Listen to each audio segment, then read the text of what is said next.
Bradsok, ang akong pangutana Bradsok, mahitungod sa giwali sa mga Sabadista Bradsok sa Seventh-day Adventist.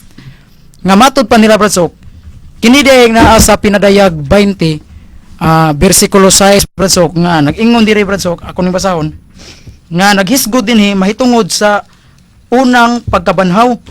Nga niingon diri Bradsok nga bulahan ug balaan ang tao nga makaambit sa naunang pagkabanhaw.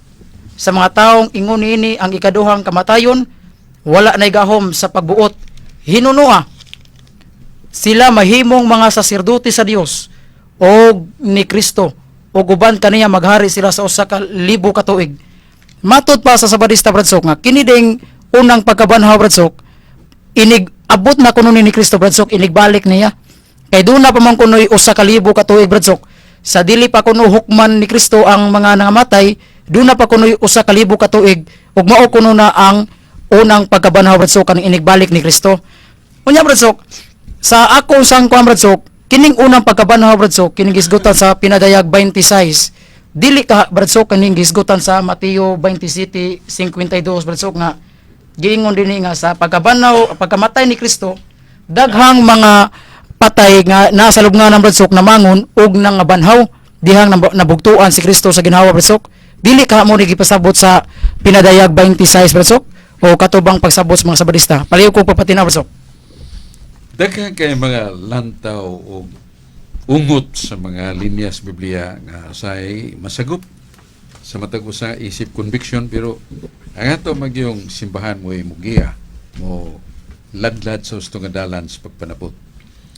Inigbalik ni Jesus, kuyog niya mga anghel o katong kalag sa mga santos niya, pag abot niya gingon nga sugaton siya niya itong mga mata siya pagbalik o niya musugat sila welcome party ug dahil moabot si Kristo sa kalibutan, unahon pagbanhaw ang mga buutan o matarong diyan ni Kristo dahil banhawon sa magkasasala og mo nani pagpuyo sa bagong langit o bagong yuta which is forever. Walay edad. Usan la edad dito ang karon nga dili mohunong di matapos. The now which will never be changed nor cease. Dili mohunong ug di sad mausab nga karon. So mo ni ang saad sa Ginoo siyang pagbalik. Dili kay pag humagkabanhaw ni Kristo napay usa ka libo ka tuig nga sa magbakasyon ning mga matarong sa manibutang kay nabanhaw na ko na, and they need no join the people who are there. Sama si mong ibasa Salmos Mateo 27:52-53 katong pagka matay pagkabugto sa ginhawa ni Kristo sa krus, nagaukab ang mga lubnganan sa mga balaan, nangguwa ang mga balaan nga lawas nga nabanhaw unya ngadto sa syudad nga balaan ng Jerusalem, nagpakita sila. Ang uban niya to, mga minyo ng daan niya, pagbalik nila, ang ilang asawa nga biyuda, doon na naibana.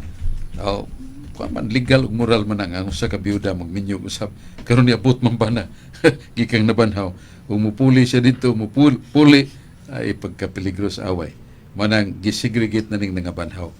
At pagkayab ni Kristo sa langit, yan ang gida. Katong risen people, holy people, that instance, the day of his death, they were risen.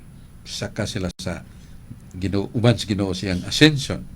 Mo na tabo, dili kay doon na pay usa ka libo nga magpakasyon sa mga matarong ingon niya na nga mo na first ang lang nag-resurrection.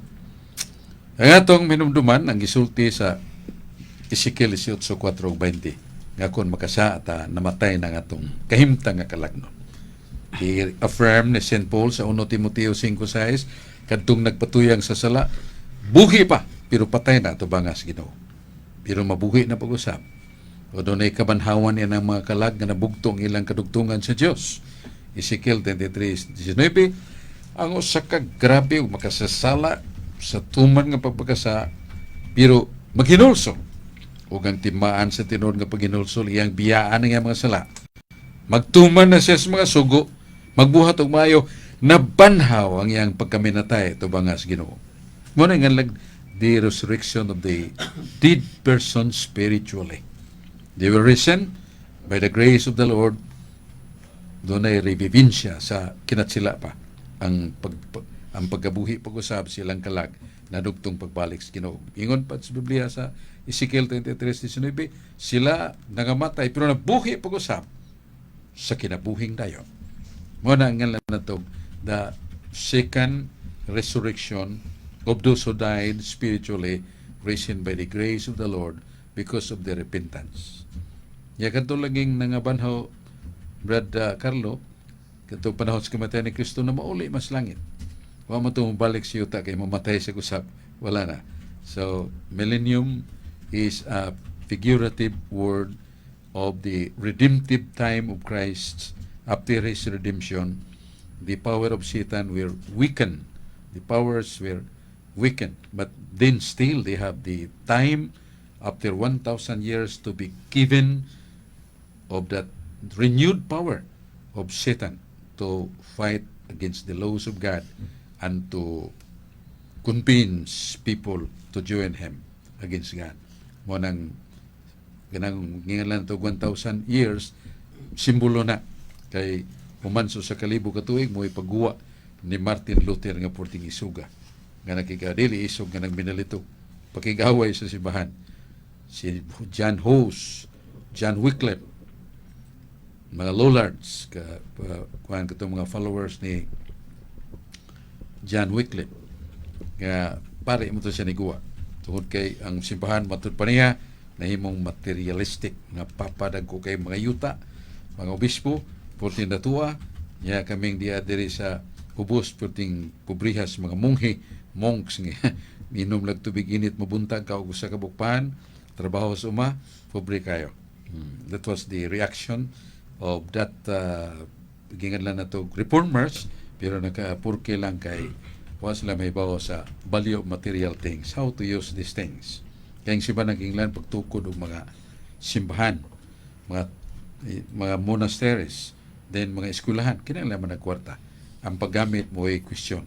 Dili kay ang pagpuputog kwarta. 1 Timoteo 5:10, ang salapi maayo, pero ang hilabihan nga gugmas sa salapi gamot sa tanang kadautan. So wa kay makabantay ang mga reformers nga bisan sila paglakaw kinahanglan kwarta nga ilag amot aron pagtukod og chapel, usay mo open sila mga charity homes para sa mga kabus, para sa pagpatambal sa mga pobre. They were reformers, but they need much money for their expenses of their projects. Mao sa nang simbahan nga tinuod. Mo nang nasipyatan lang to sa mga reformers, basta og doon na abuse does not come from God. Pero the proper use, yes, they come from God.